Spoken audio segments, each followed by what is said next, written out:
Welcome, everyone. It is 7 o'clock, so we will get started. Thank you for being with us tonight for our annual budget hearing and Meet the Candidates night.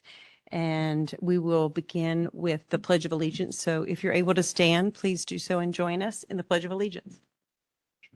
I pledge allegiance to the flag of the United States of America, and to the republic which stands one nation under God, indivisible, with liberty and justice.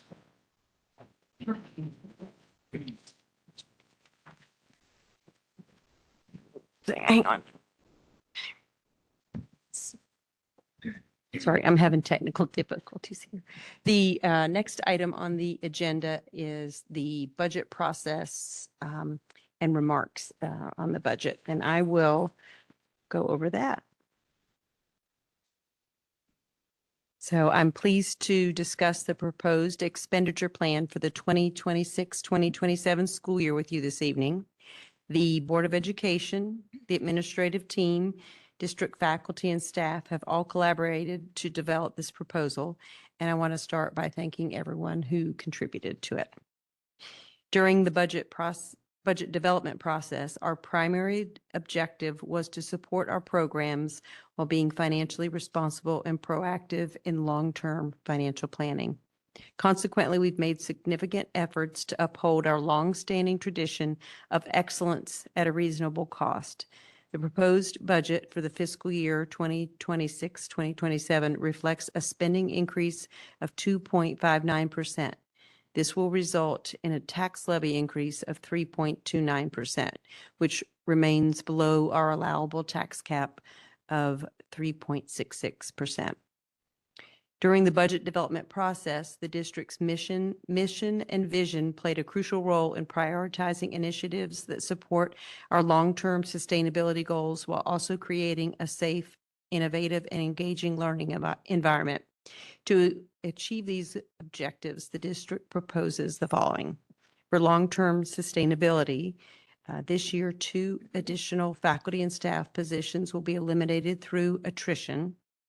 Since 2008, a total of 56.1 positions have been eliminated, representing a 26% reduction in staff. Through personalized, innovative, and engaging learning, the district is committed to maintaining a high-quality educational experience by supporting our evidence-based literacy program for pre-K through 3rd grade.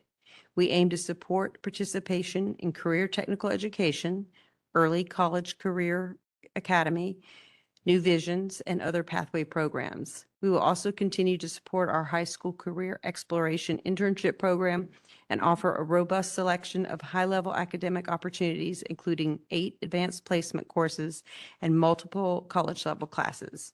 We will continue to invest in student instructional devices to ensure that all students have access to up-to-date technology and regular technology replacement cycles. We will continue to invest in our learning environments with upgrades in ventilation, flexible furniture, and replacement flooring.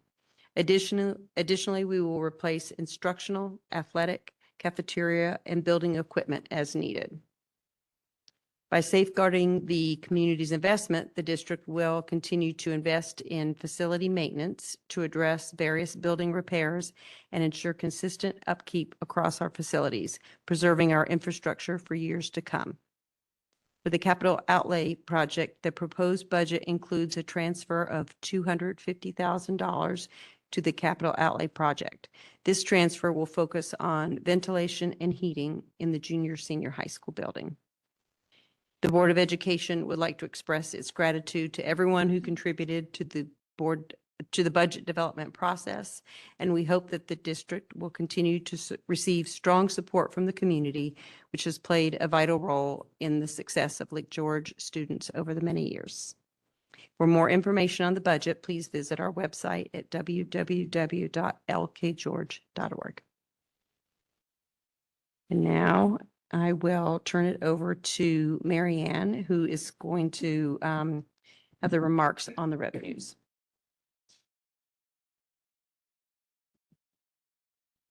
Thank you. The Board of Education is pleased to present a budget proposal that adheres to the tax cap while providing personalized opportunities for all students to become lifelong learners, leaders, and global citizens. The district has considered the importance of establishing a sustainable budget for the future. By being conservative with spending, planning carefully, and managing finances prudently, the district aims to minimize the tax burden while maximizing educational opportunities for students. Maintaining a stable tax rate and reducing the tax burden on residents is a priority when developing the budget. Lake George has one of the lowest tax rates in the county compared to schools across the state. Property owners contribute 87% of the operating support. For the 2026 through 27 school year, the district is proposing a tax levy increase of 3.29%, which will generate an additional $740,000 in property taxes.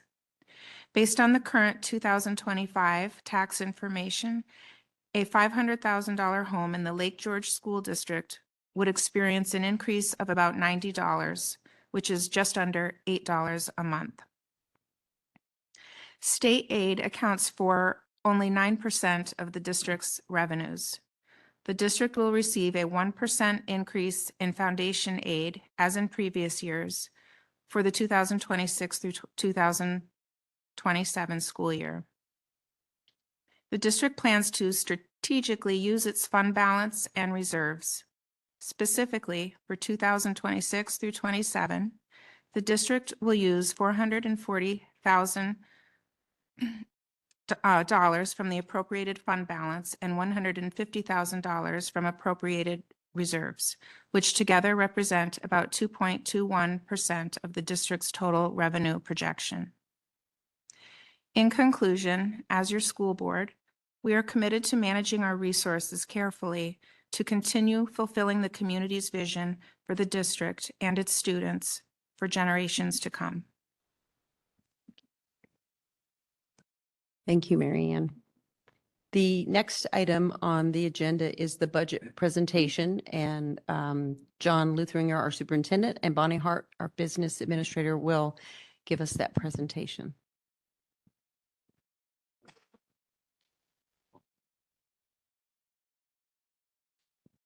So thank you, Katie. And as the board knows, we've had a number of presentations over the last several months. So our hope today with our final presentation is to kind of put it all together. You'll hear some of the same themes and certainly some of the information that Katie and Mary Ann just shared in your comments about our budget will also be reinforced. So we'll just jump in here. And as we consider budget, I spoke to, we've been presenting to all of our staff and we talk about this every year about the budget itself is really a year-long process. And in our school district, it is a collaborative process. Our audit and finance committee, our administrative team, our teachers, there's lots of involvement from everybody. And it's something that's taken seriously. And it's really designed, the budget is really representative of what the community values, right? It's what the community values and what our school values. And it's really all focused around our mission, vision, and values. So this budget is no different. It preserves our small school community with big school opportunities. I talk about this all the time, that I feel we put ourselves up against any big school or any school in our region or CAP region or going down south. We offer so many wonderful opportunities for our students, and we really work hard to identify if a student has an idea, we work really hard to make it happen. Or if there's a program they want to go to, if we can't bring it to life to here, we find that program for them. And that's really important as a core value of our school district. It aligns to our core values. I've been speaking about that. It aligns to our mission, vision, values. And it really supports, this budget supports our program initiatives. There is no cuts to anything. It preserves every program that we currently have and certainly enhances our programs as well. You'll hear about the budget. It does prioritize student needs and safety. We talk about our facilities. You'll see that there's in the budget, the increases in our budget from last year really have to do with our facilities and ensuring our students have a safe and viable facility to come into every single day. So you'll see that as well, and we've been talking about that. It speaks to the upgrades and improvements for our aging facilities. And of course, as with any budget, it fulfills our obligations and mandates. We have contractual obligations, we have fixed costs, we have rising costs, which we'll talk about certainly. And this budget does fulfill those as well. Thank you. So on this slide, you could just see the overall summary of the total budget is just over 26 million, which represents a 2.59% budget to budget increase. The tax levy, the allowable tax levy, the percent was 3.66. We are coming in below that by 83,000 or 3.29%, which will generate an additional $740,000 to the tax levy to help with these additional expenses. It's hard not to comment on our picture here because this is just one example of the many offerings of extracurriculars for our students. Our musicals are simply outstanding. We were just in a meeting about our musical recently, and we have had sellouts the last couple of years, which really hasn't happened in a long time, and we're really excited about it. So our students, just the amount of talent that they have, that's just an example of what our budget does support. So you've seen this before, our budget highlights. We've talked about this at length here. And these are some of the enhancements and work that this budget will support. So certainly in our elementary school, we are looking to upgrade a great community space in our library. It's a place where our teachers, our students, our parents visit frequently as a reading space, as a space to gather and collaborate and connect. So that will include new paint, furniture, and carpet. The furniture we're really excited about. It's an opportunity to look at how we can collaborate better with more flexible seating and some soft seating, again, for that community feel of a library. We're focused on safety as well with enhancements to our speakers and cameras. We have blind spots. We have speakers that are not working, have completely aged out. So that's going to be addressed as well. And the cafeteria equipment, it dates back to 1990. So with the new steamer and some cooler repairs, so we can ensure that we continue to provide the highest quality lunch that we can for our breakfast and lunch for our students. In the high school, as the board knows, we have a variety of replacement cycles. So our gymnasium backboards, again, a safety feature. We work hard to replace those. There's quite a bit of cost to that, but it again ensures a safe environment for our students to participate in athletics. We have hallway carpet replacements occurring here. The basement will be focused on in this coming year, along with continuing with replacements. You'll see HVAC a lot, and one of the things I want to point out is we did replace quite a bit of HVAC, but there is a lot more to do, in particular in the high school. So if you remember back with some of our COVID funding, we were able to utilize that to address some of them, but there is a lot more to do. So over the next really several years, we're looking at finishing that project. So that's a common theme that you'll see and continue to see until we're done. Across the district, equipment for building and grounds, it seems like that's something that we continue to focus on, ensuring that we have the best possible equipment for our grounds crew. We have, as we're all feeling it, electric and gas is increased. We around 60 to 70% increase in our electric bills this past year. We have a transition occurring to our new transportation facility. So while that's not a big budget expense, it's something we are addressing with some safety components at the old bus garage that will be turned into a building and grounds facility, a maintenance facility. We have to address some inadequate lighting there, especially when we have athletic events, and a few other small items for safety purposes. Again, it supports our students. We have a technology device replacement cycle plan. We have students, all of our students either have access to Apple iPads or laptop devices. That continues that replacement cycle. As we've talked about, mandates to contractual obligations. And then this budget does also include a capital outlay of $250,000 that will go towards the HVAC upgrades. So as we do all the time, we're always looking for cost saving measures. So some of the ways that we are addressing that is we know costs never really seem to go down, but we're always trying to find a balance of where can we shave off things, where can we find savings. So we do have attrition occurring. There are 2 positions eliminated, a total of 56, approximately 56 staff positions eliminated since 2008. As we continue to faced with declining enrollment, that's something that we're keeping an eye on, but we're coming into that landing phase where we're really getting towards right sizing the school district. as there are critical positions that we just continue to have a need for. But that's something we're constantly conscious of.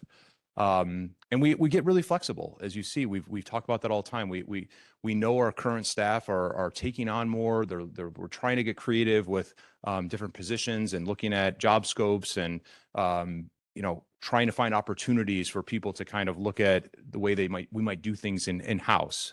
So that's constantly on our minds. How can we provide flexibility and enhance opportunities for other people that are current staff members? We utilize BOCES all the time for services. We use New York State contract. We use cooperative bidding. We have health insurance consortiums, workers' compensation consortiums, gas and electricity consortiums. So we utilize really everything that we can to keep costs as low as possible. We've done a tremendous amount of work with collective bargaining, with health insurance. So we're in the final sort of stages of that, moving all of our employees from a higher cost to a slightly lower cost plan, continuing to keep though the same plan and services that they're accustomed to, just at a little bit of a lower cost plan. We're really nearing the end of that. So that will certainly help with legacy costs and additional savings for the district. And then finally, we work hard, Bonnie, and I talk about this all the time, grants. Even if it's a little bit of money, we work really hard. Let's do that extra paperwork. Let's fill this form out. Let's see if we can get it. We've been talking about playground grants we're working on, but rebates, anything we can do to get additional state aid, we do when it costs to, so those are some of the examples there. We really work hard to try to find as much savings as possible. So this slide is required and it takes the overall budget and breaks it into what's called a three-part budget. Don't confuse this with the 3 previous months' presentations.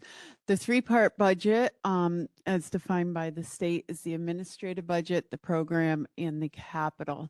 But within each of these, those personnel that belong in each of those categories, the benefits are allocated. So previously, we would have the undistributed budget, which was all benefits for all employees. In this budget, the way we are required to break it into a three-part budget is the teachers and anybody working with the kids. Their salaries are under program as well as their benefits. Administrative is administrative team and our benefits. Capital is the bulk of it is your buildings and grounds and facility service contracts. You could see the percent change in the bulk of the money is within that capital, which a lot of it, again, is the facilities and planning, fixing, and upgrading in areas. So here you can see the breakdown of the 2.59% from last year to this year. This is just the pie chart, the visual. It is consistent, relatively consistent from year to year. Program, as in any district, is your largest part of the pie. And then often your administrative is your smallest, and capital, especially this year, is slightly higher just because we are committed to working on our facilities. As for revenue, these are our categories. We already talked previously in the summary slide that we are looking at a 3.29% of the tax levy. And again, that's the bulk of our revenue. Our pilots, we've talked about previously, they will increase slightly. There's no way of knowing exact. I don't know their exact improvements, but I could estimate on those from the previous year. Other revenues, this is primarily interest. And we've had some very strong years with interest rates. You never want to over budget and over assume in that area in the event we are not getting those interest rates, and they have dropped. State aid is a very, very slight increase, and I will show that breakdown in a future slide. And then utilizing our fund balance and reserves. The amount here, we try to lower a little bit each year just to make it so it's a comfortable figure. You don't want to rely too high on that year after year because then you will deplete everything. And again, you can see the revenue. The bulk of it is, again, of the pie is the taxpayer, local real estate property tax with state aid is actually dropped ever so slightly from a few years ago. It was just around 10%. We're now about 9.44% of the overall budget revenue. So this slide summarizes our property tax cap, where where we've been allowed for the last 5 years and where we have come in. This year it was a bit higher for a number of factors. We discussed that in a previous presentation, but the average is 2.67. And where the district in the last 5 years has been 2.59 average, which I wish I could say I planned it on purpose, but I didn't. But that is our budget increase as well. So we're looking at the 2.59 budget to budget increase from last year to this year, and a 5-year average of the tax levy increase 2.59% as well. So the local impact, this slide is assuming that a person's home has not changed in assessed value, that they won't be reassessed, and it's assuming the state is giving the same equalization rates. We won't know that until a few months from now. Utilizing the tax rates and assuming a $500,000 home in each township, you could see the monthly impact. I do want to point out the figures in red are comparable schools. So a home in the Bolton town, but in the Bolton school district's tax rate is lower than ours, which is just over $5 per thousand.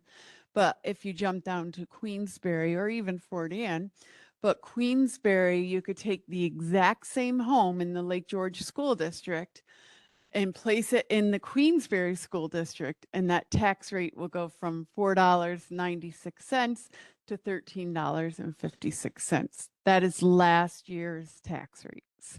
This year, obviously, we don't know yet. State aid, foundation aid, they gave a 1% increase to the foundation aid. However, our expense aid did decline ever so slightly. So in expense aid, a lot of times it's dependent on what you spend or how many students we may have at a high cost, in district high cost. Our threshold keeps increasing. So sometimes a child no longer meets that threshold, but there's still a high cost student, but you don't get expense aid on them. So our state aid is pretty flat, just a slight increase of just about 0.5%. The budget history, you could see over the last 5 years, the dollar increases and where we have been and where we are today.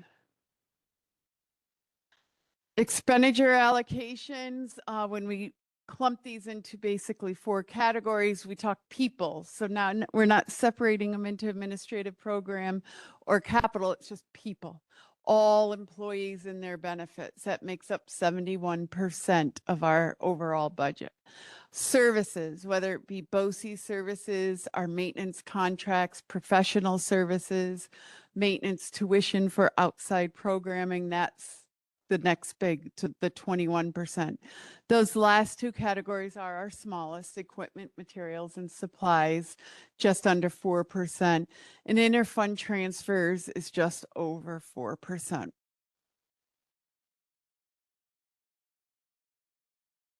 Our district maintains the state required 4%. We do not go over the 4% in our unrestricted fund balance. So we do have 4%. And this slide does show all of our reserves and the balances as of last June. So certainly throughout the year, we use them, especially that capital reserve. We have used that with the building project. And they do accrue interest. So they will go up and down. So each year in the summer, we go through the reserve plan. Once we have our final audit and we look at how much money do we have in excess of the 4% that we're required, then we will build up our reserves. Our reserves are getting to a healthy point. Most are not fully funded. And some are dependent on what our potential liability or exposures are.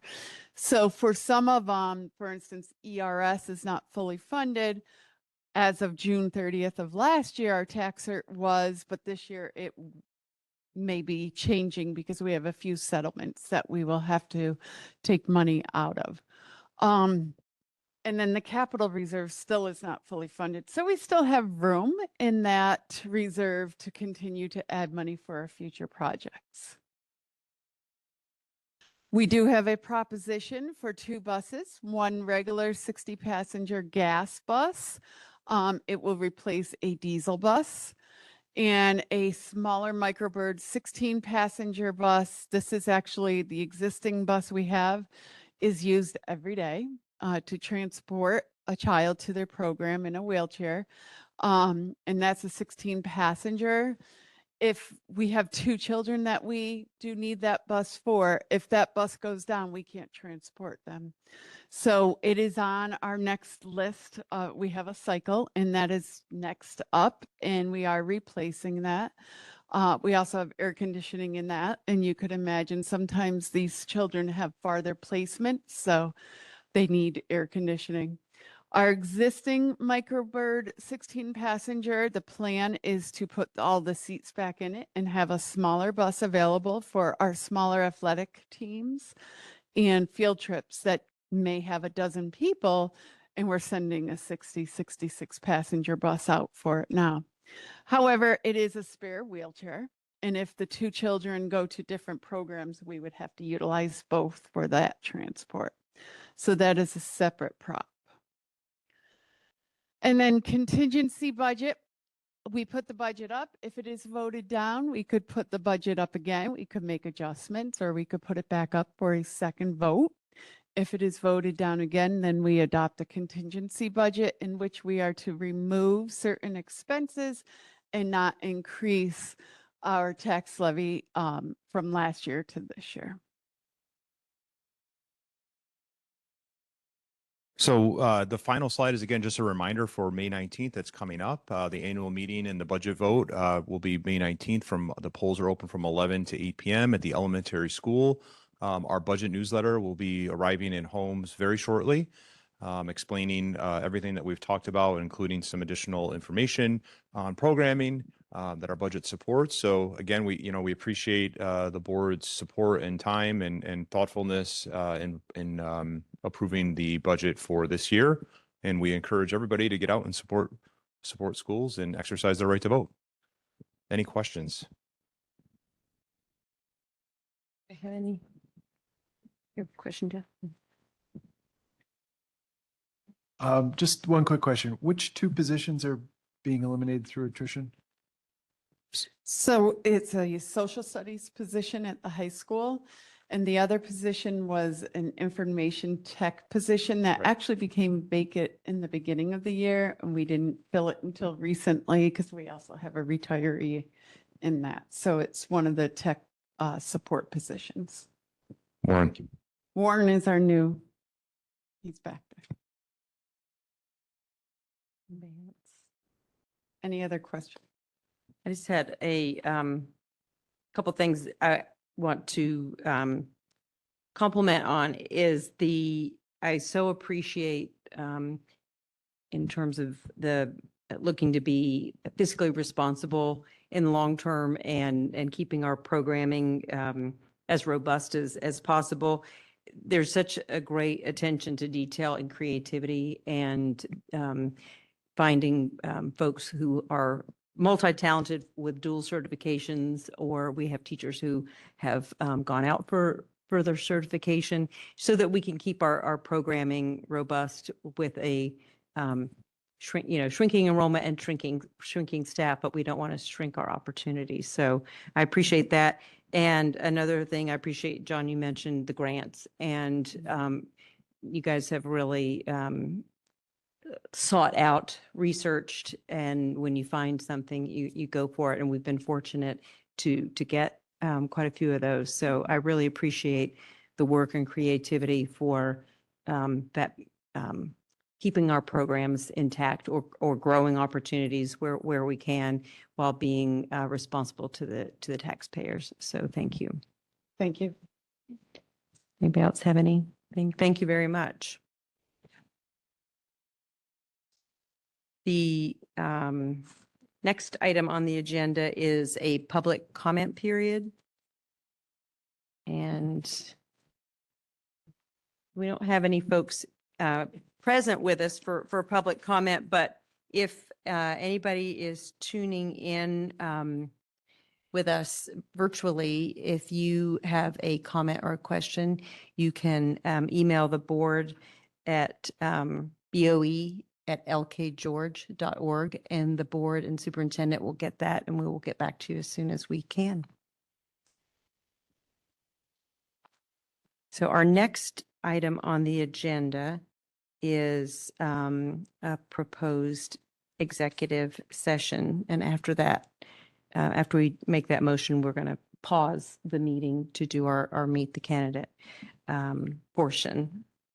So for the proposed executive session, the Board of Education of the Lake George Central School District hereby proposes pausing the Board of Education meeting for approximately 15 to 20 minutes for the purpose of a meet and greet with the school board candidates.